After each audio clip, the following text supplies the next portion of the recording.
Preparing sample textures for your animal doesn't have to be complicated. Using some of the same tools we've been using all along, you might need to create fur or something fuzzy. So you use a cleanup tool using marks all the same direction like the hair might grow, or the side of the cleanup tool flat, pulling and plucking at the clay. To create various textures that might seem like something hairy or furry.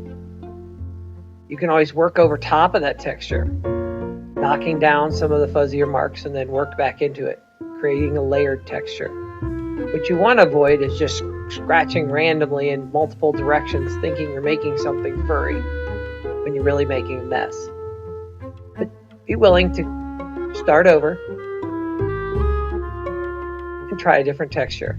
Again, oftentimes the hair will grow in the same direction, whether it's short hair that maybe doesn't stick out so far, or possibly use a wider tool to make a slightly wider line instead of the sharp edge of the cleanup tool. I'm going to try several different tools to create different kinds of fur.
I may want a wider line to create a deeper shadow.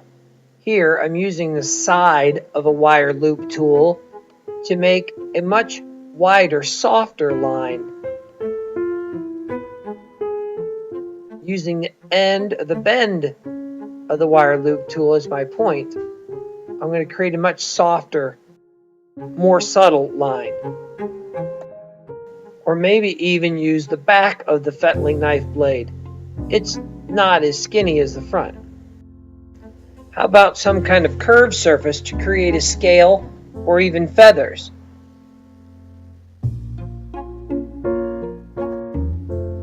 The end of our pen might work, or the various size loop tools. Pulling and gently plucking.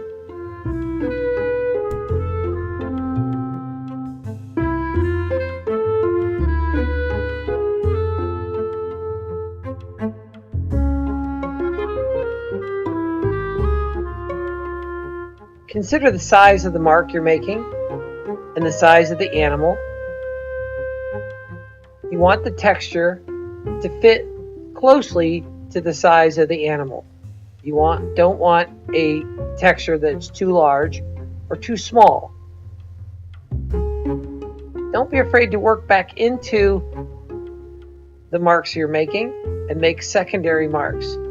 Oftentimes, you'll be surprised at the result of layering several textures. Oftentimes it's easy to anticipate what mark the tool might make, but trying something in an unconventional way might yield surprising results.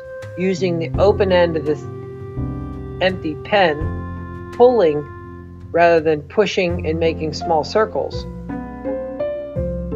or only using part of the curve to create smaller circles than the other tools will make. But again, experiment. Try different things out.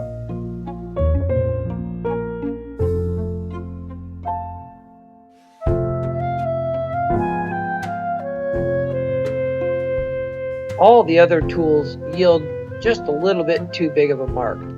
I'll try the end of this pen cap.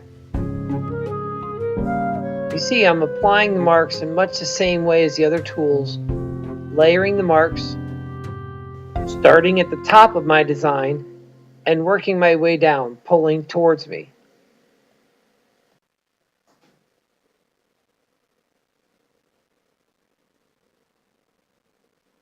Here again, using the same tool in a slightly different way, I'll try sliding it down, making a slightly longer mark, again layering it, see if I can come up with something inspiring. By trying something new, I'm hoping to surprise myself, maybe discover something I never thought of.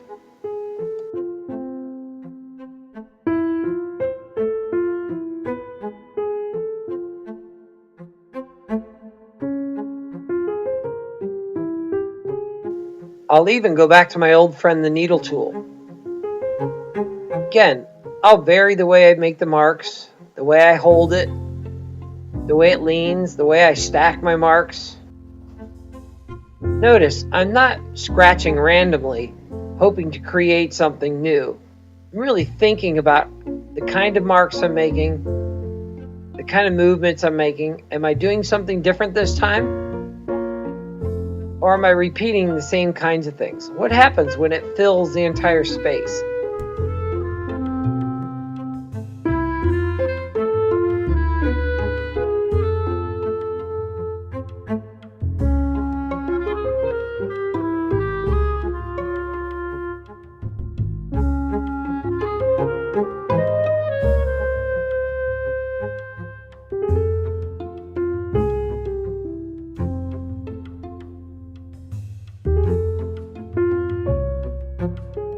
What will happen if I hold this familiar tool in a different way?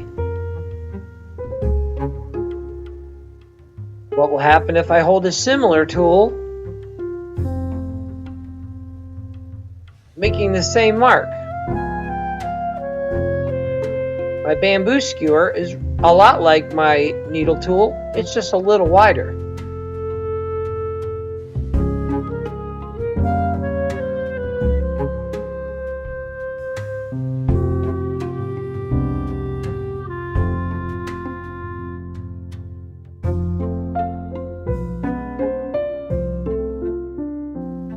Here, I'll poke using the end of the tool and see what kind of an opening I can make.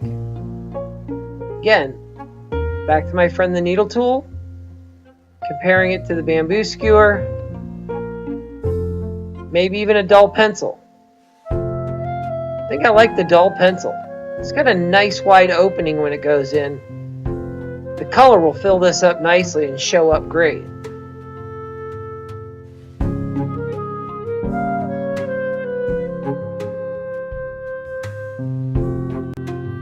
How about something even wider?